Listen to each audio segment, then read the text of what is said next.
Nathan Dunlop, tahun 2020, tanggal 14 Desember tahun 1993 pembunuhan massal, terjadi di Chuck E. Cheese di Aurora, Colorado.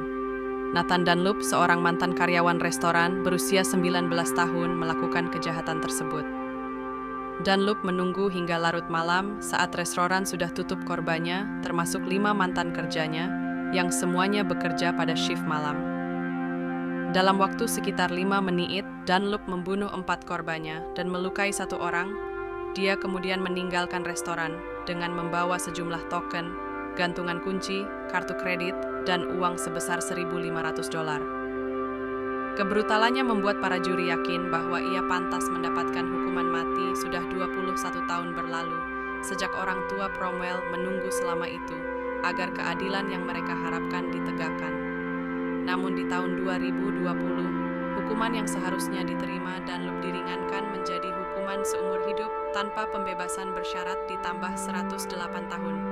Selanjutnya, orang di daftar berikut ini yang lebih mengerikan. Devon Erickson, tahun 2021. Devon Erickson dihukum dengan 46 dakwaan, termasuk pembunuhan tingkat pertama atas kematian Kendrick Castillo. Di sisi lain, Castillo, seorang siswa senior berusia 18 tahun, dianggap sebagai pahlawan karena mencoba menghentikan serangan senjata Erickson di sebuah kelas STEM School Highlands Ranch dekat Denver. Erickson bekerja sama dengan sesama siswa Alec McKinney dalam penembakan yang terjadi di tanggal 7 Mei tahun 2019 itu. Erickson berusia 18 tahun saat itu sehingga ia menerima hukuman wajib seumur hidup. Namun, McKinney yang berusia 16 tahun dijatuhi hukuman penjara seumur hidup baru-baru ini, tetapi memenuhi syarat untuk pembebasan bersyarat sekitar setelah 20 tahun dalam program pembinaan pelaku kejahatan remaja. Itu adalah sidang emosional, di mana para korban yang selamat menceritakan trauma orang tua Kendrick Castillo, John, dan Maria Castillo. Setelah itu, Hakim Teresa McHale Slide menjatuhkan hukuman ratusan tahun penjara kepada Erickson atas berbagai dakwaan percobaan pembunuhan dan pelanggaran lainnya. Dengan total hukuman penjara hingga 1.282 tahun, Erickson dan McCann berharap dapat membunuh sebanyak mungkin siswa. Namun penembakan tersebut digagalkan ketika Kendrick Castillo dan 2 siswa lainnya menyerang Erickson yang pistolnya macet. Setelah 4 tembakan, seorang penjaga keamanan sekolah juga menangkap McKenna. James Alex Fields Jr. tahun 2019. James, berusia 22 tahun, dijatuhi hukuman atas berbagai kejahatan kebencian federal yang dilakukan selama serangan Agustus tahun 2017 yang terkenal di Charlottesville. Salah satu korban, Heather Heyer yang berusia 32 tahun, tewas ketika Fields mengemudikan mobil berototnya ke arah kerumunan orang yang memprotes rapat umum nasionalis kulit putih. Fields sebelumnya telah mengaku bersalah atas 29 dari 30 kejahatan kebencian federal sebagai bagian dari kesepakatan dengan jaksa penuntut yang setuju untuk tidak menuntut hukuman mati.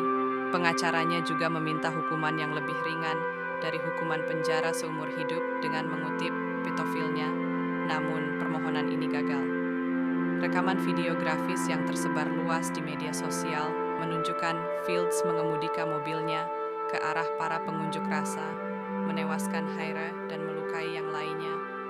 Jaksa penuntut federal juga menunjukkan bukti dari profil media sosialnya. Ternyata kurang dari sebulan serangan itu, Fields mengunggah sebuah gambar di Instagram yang menggambarkan sebuah mobil yang melaju ke arah kerumunan orang dengan deskripsi gambar yang bertuliskan "Anda memiliki hak untuk memprotes." Tetapi, saya terlambat bekerja, akhirnya ia mendapat 2 hukuman seumur hidup dan ditambah 419 tahun penjara. Nathaniel Feldman 2024. Nathaniel Feldman yang berusia 22 tahun menerima hukuman seumur hidup.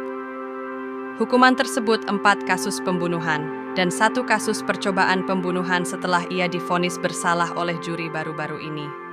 Di tahun 2021, ia menabrak 1 keluarga menggunakan truknya ketika mereka sedang berjalan santai di London, Ontario. Korban Salman Afzaal berumur 46 tahun dan istrinya Madia Salman berusia 44 tahun bersama dengan putri mereka Yumna Afzaal berusia 15 tahun. dan ibu dari Afzaal yaitu Talat. Afzaal berusia 74 tahun. Kehilangan nyawa mereka dalam serangan tersebut. Anak laki-laki dari pasangan ini yang berusia 9 tahun terluka parah namun selamat.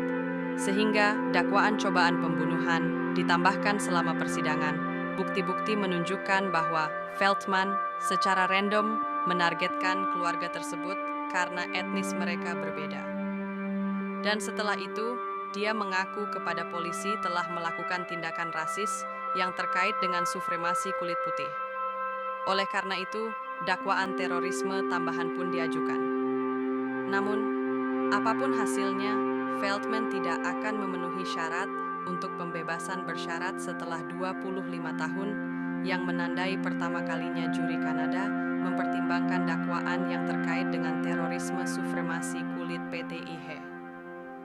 Feldman secara khusus terinspirasi oleh penembakan massal di Selandia Baru dan Norwegia.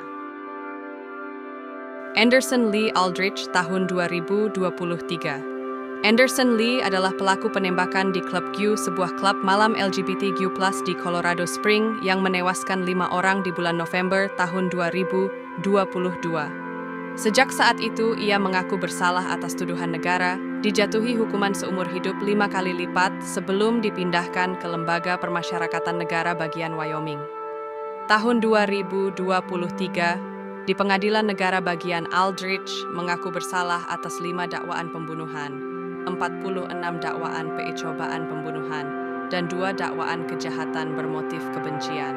Setelah itu, Jaksa Federal mendakwanya dengan 5 dakwaan kejahatan kebencian atas pembunuhan dan 69 dakwaan kejahatan kekerasan lainnya, dengan total hukuman penjara 2.208 tahun. Namun, meskipun dakwaan federal yang baru secara teoritis dapat menjatuhkan hukuman mati, hukum negara bagian Colorado tidak mengizinkan eksekusi. Penembakan itu secara tragis menargetkan salah satu bar gay paling populer di Colorado Springs, yang mengakibatkan 5 orang tewas dan 25 lainnya terluka.